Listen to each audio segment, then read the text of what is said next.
Welcome to another installment of This Is Not Normal on the Political Drain podcast with Drill Sergeant Doug, aka Admin Doug, a U.S. Army veteran, teacher, musician, and family man from Jamaica, now fights for justice and democracy through commentary and humor. Follow him on YouTube at Political Drain and at Sons of Liberty Official as Drill Sergeant, aka Admin Doug, continues to protect our freedoms. 5 months ago, the ACLU asked me to sign a letter supporting Jimmy Kimmel when he was taken off the air by Trump administration censorship and ABC complicity.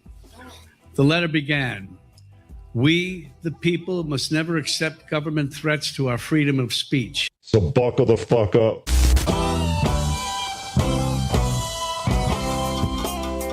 And all that good stuff. Okay, so Yeah. tell me more about it, man. Did Robert De Niro showed up here? What was this event? And then how did Robert De Niro get there?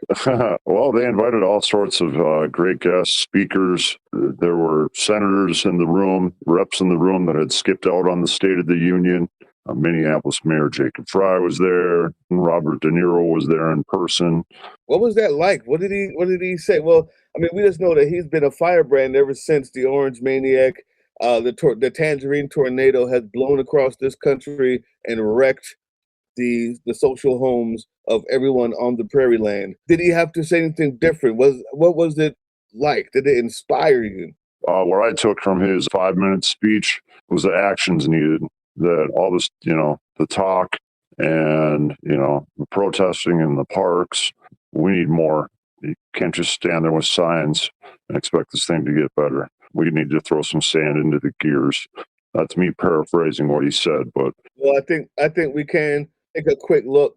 5 months ago, the ACLU asked me to sign a letter supporting Jimmy Kimmel when he was taken off the air by Trump administration censorship and ABC complicity. The letter began, "We, the people, must never accept government threats to our freedom of speech. Efforts by leaders to pressure artists, journalists, and companies with retaliation for their speech strike at the heart of what it means to live in a free country. 100%. I'm passionate about free speech and a huge supporter of the ACLU. So along with nearly 500 other actors, directors, musicians, and more than 50,000 ACLU supporters, of course I signed the letter.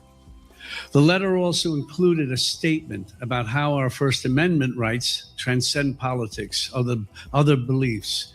That part began, regardless of our political affiliation or whether we engage in politics or not, we all love our country. I choke on that phrase, we all love our country, because our country isn't so lovable right now. In the current climate, declaring love for our country is like an abused spouse professing love for their abuser. I've never thought of citizenship as being an act of love. I've tried to be a good citizen. I pay my taxes, vote, obey the law, recycle, stay within the speed limit. Most of the time, not always.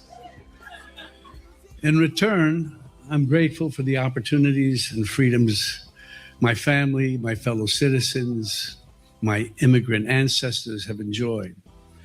But my heart is broken as I see them being taken away, both the freedoms and increasingly my fellow citizens. I'm not going anywhere. This is my house, my home.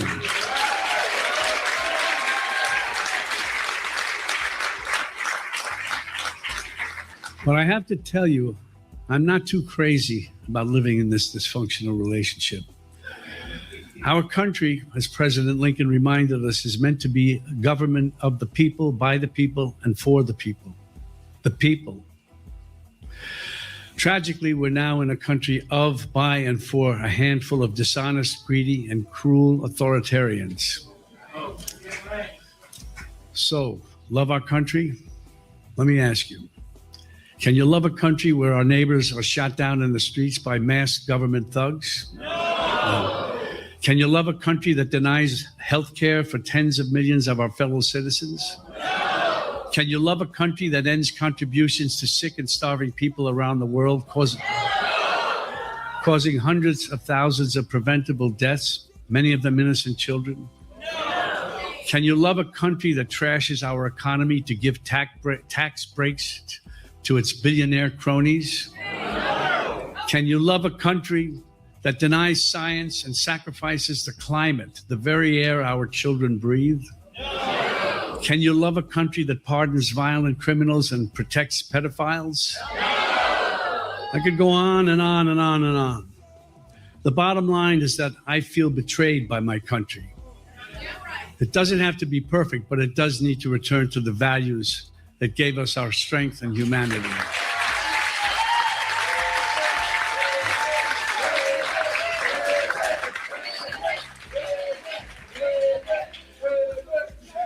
And turn its back on the daily atrocities of the Trump regime and their enablers.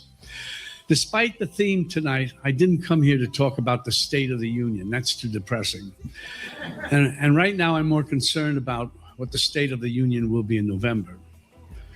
Because a failing, flailing, and desperate Donald Trump is even more dangerous than the tyrant we've already experienced. There is no doubt in my mind, and I'm sure in most of our minds, that he will use every resource and power in his command to stop from losing power in the midterm elections. I won't list the ways because we don't know all the ways he'll try to steal the election. Mm-hmm. Remember that this guy tried to overthrow the government by violently attacking the Capitol on January 6th. Who saw that coming? Everybody. And that was just a rehearsal for what's likely to come. I did too. Who's going to stop him? Yes. Who is going to stop him? We, the people. Because we are the only ones who can stop him. Like you, I'm filled with anger and outrage. But I'm saved from total despair by rays of hope. And I'm very careful these days about using the word hope because I've seen so many of our hopes for our country destroyed. But there's no reason to think we're not up to the challenge. We have a solid first line of defense with organizations like Defiance.org.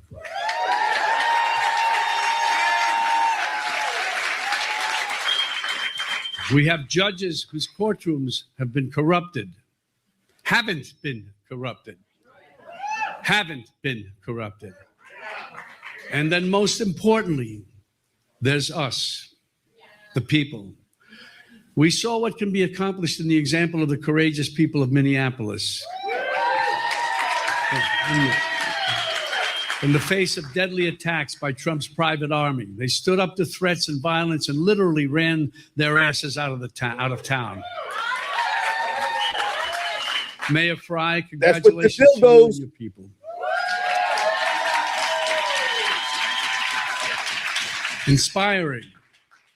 And I'm also inspired by the No Kings demonstrations. Millions of people all over the country gathered together to non-violently demand democracy. The next rally is March 28th. If you've ever loved your country, this is a time to show it. This is our wake-up call. We don't know everything this authoritarian president and his stooges have in mind, but we know something is coming. And if you want our leaders to be accountable, if you're devoted to the Constitution and the rule of law, if you want the United States of America to be worthy of your love, be ready to take this to the streets together, and we will take our country back. I'm hyped. I'm hyped now. I'm ready now. But yeah, I would go through and watch the rest of it. I think it's 3.5 hours long on YouTube. It's still out there. Yeah.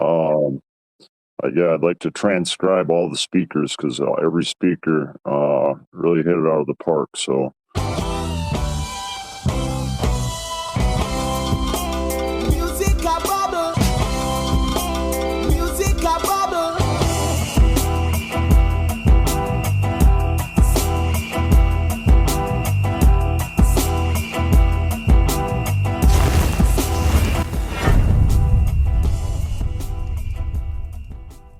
That was the Political Drain podcast, which can be heard on www.groovechillradio.com/political-drain and can be viewed on the Political Drain YouTube channel anytime. Once again, thank you for listening to Groove Chill as we resist fascism in any form, pursue democracy, peace, and love.